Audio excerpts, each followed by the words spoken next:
Oitavo ponto, limitação do poder discricionário.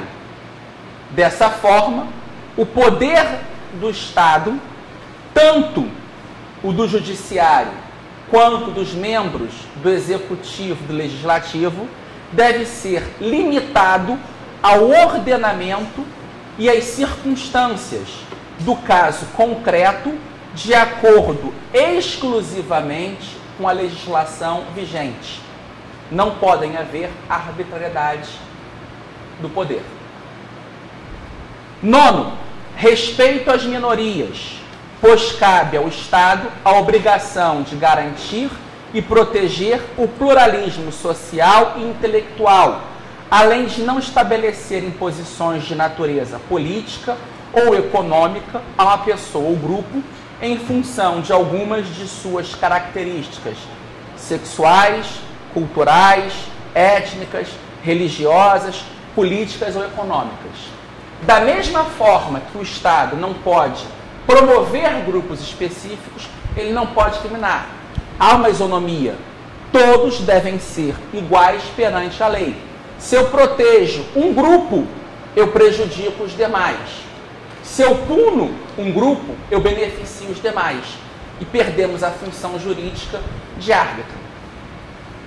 Décimo ponto, a ideia de constitucionalismo, ou seja, a sociedade por intermédio de documento escrito, confeccionado por representantes legítimos, estabelece um conjunto mínimo de normas jurídicas e administrativas que fixam a atuação do governo com seus limites, garantindo dessa forma a manutenção do Estado e limitando o poder governamental. 11.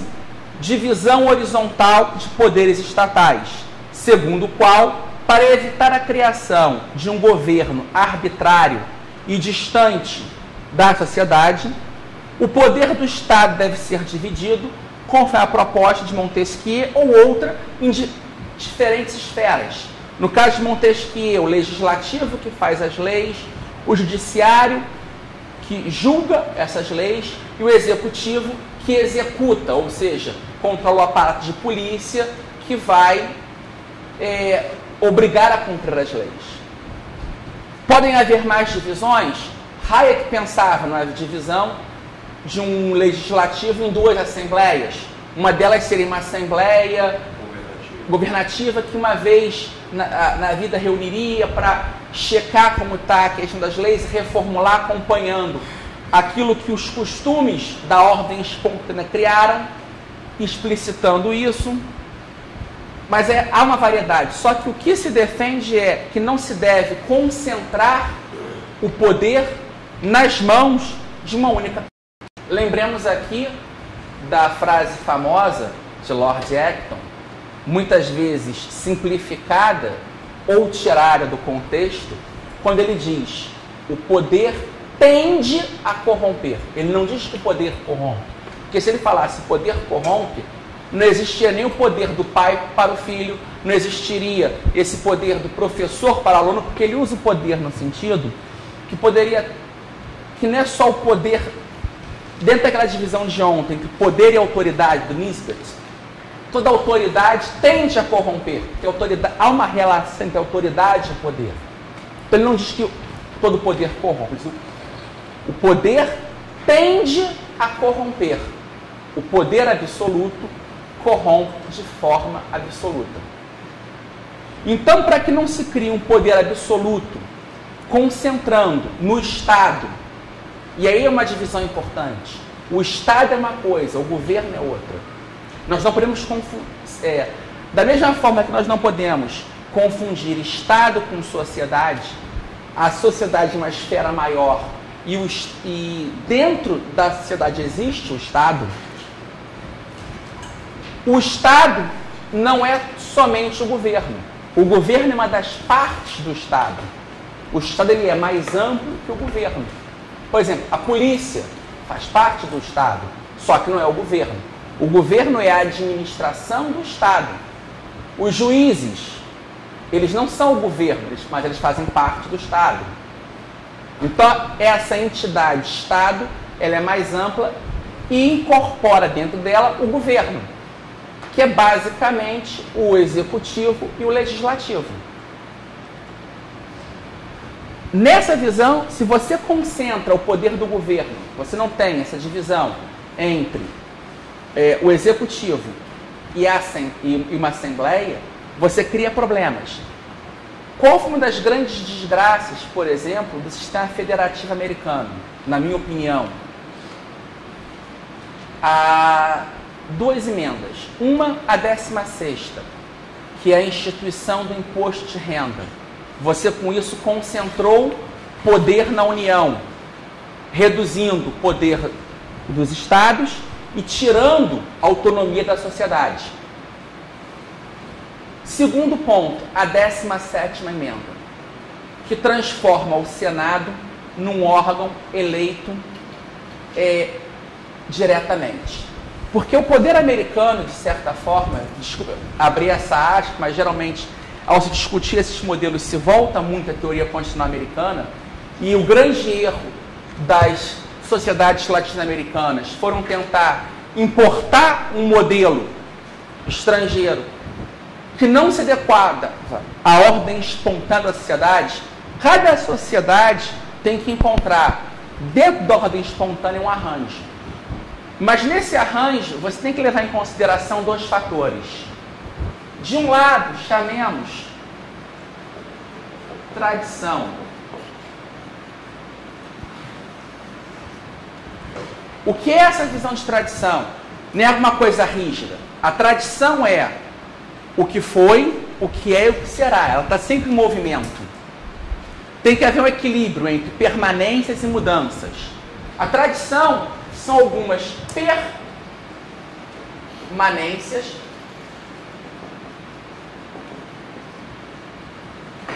da sociedade. E, por outro lado, você tem a questão do consenso ou as mudanças.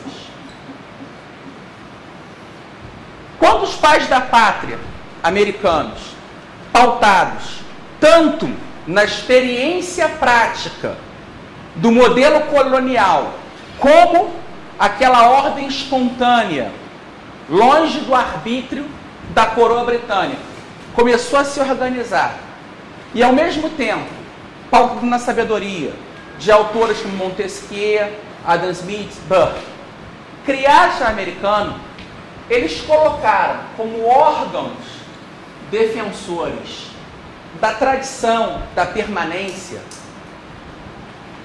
a Suprema Corte,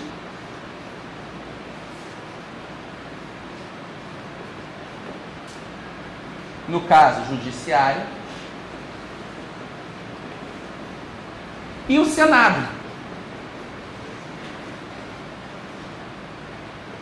Legislativo. Os senadores, eles não eram representantes do povo, mas eram representantes das unidades federadas do país. Por conta disso, eram eleitos pelas assembleias estaduais de cada estado. E eles representavam aqui, mantendo o Senado, o princípio federativo e algumas regras que garantiam a própria existência da sociedade, respeito à vida, propriedade, liberdade. A Suprema Corte era o órgão de interpretação das leis, e aqui você tinha a permanência. Já desse lado, você tinha o Executivo e o Congresso como órgão legislativo, queria, nesse balanço de poderes, a ideia de freios e contrapesos, tal como analisada por Montesquieu e principalmente por Alexis de Tocqueville na obra Democracia da América, que é uma obra clássica. Essa aí é uma obra que eu aconselho a ler, é um dos melhores livros já escritos, e em vários aspectos profético. Ele, em 1830, previu o conflito entre Rússia e Estados Unidos. Ele, nessa época, previu o que ele chamou de despotismo brando, ou seja, o avanço dessa social-democracia que, em nome de prover os cidadãos, os transforma em servos. É um livro brilhante. Essa visão entende que aqui se mantém os princípios e aqui é o meio da sociedade acompanhar as mudanças naturais que a ação humana gera. Mas quando você retira esse poder do Senado, essa independência em relação às pressões populares, você cria, na verdade, duas câmaras baixas. Duas câmaras que vão ser movidas pela, digamos, leviandade dos tempos. As modas. Os seres humanos são falíveis. E uma geração pode errar. É o que o Tio gostava de dizer. Podemos enganar todos por algum tempo, podemos enganar alguns o tempo todo, mas não podemos enganar todos o tempo todo. Se você não tem algum órgão que não esteja voltado à pressão de ser enganado a todos num determinado momento, quando essa moda surge, todos caem. E, de certa forma, foi assim essa mudança que possibilitou a implantação de um New Deal e o próprio abuso de poder de um Roosevelt de pressionar a Suprema Corte americana, ameaçando nomeações de mais juízes e enfraquecendo o poder dela, que possibilitou a montagem do Estado de bem-estar social nos Estados Unidos. Talvez o problema maior da Constituição americana foi ter estabelecido o princípio de separação de poderes, que é inédito até na Inglaterra. Né? Lá hoje você tem o parlamentarismo, que é uma alternativa ao processo, né, da separação, do princípio de separação de poderes, né? E com isso talvez tenha esse sistema de check and balance, né? Sim. Tenha criado esses problemas todos. Né? A questão maior aqui é o seguinte, essa discussão, você tem que tentar manter, porque a alternativa a esse tipo de modelo, de certa forma, é você acabar caindo em alguma visão de concentração de poder. Se você dispersa e não cria uma divisão desse sistema de checagem, porque o poder tende a corromper, esse é um problema sério. Se você concentra poder em um órgão só, você gera isso. E você tem as mudanças na sociedade. Você tem que estar aberto ao tempo, a mudança permanente. Porque tem valores que, se você não manter, você vai transformar a sociedade até numa forma dispersa. Até que Hayek, ele cita com a demarquia, né, que é um regime político inédito, né, que ele coloca o poder legislativo como um poder independente. Como ele faz isso? Transformando ele no poder apartidário. Sim, mas aí tem problema. Isso é uma utopia. A utopia há um perigo. Eu estou discutindo no mundo real. O que, em termos de experiência, nós tivemos? Eu particularmente, por concepções filosóficas, históricas, eu não considero a utopia alternativa. A minha fundamentação é realista. Eu sempre parto de dados que tem na realidade. Eu não vou construir utopias, porque aí eu volto ao grego, utopia, não topos, não existe. Eu posso tentar, a partir de construções imaginárias, como faz o Mises, tentar entender a realidade. Mas o Mises é claro, essas construções imaginárias é um aparato explicativo.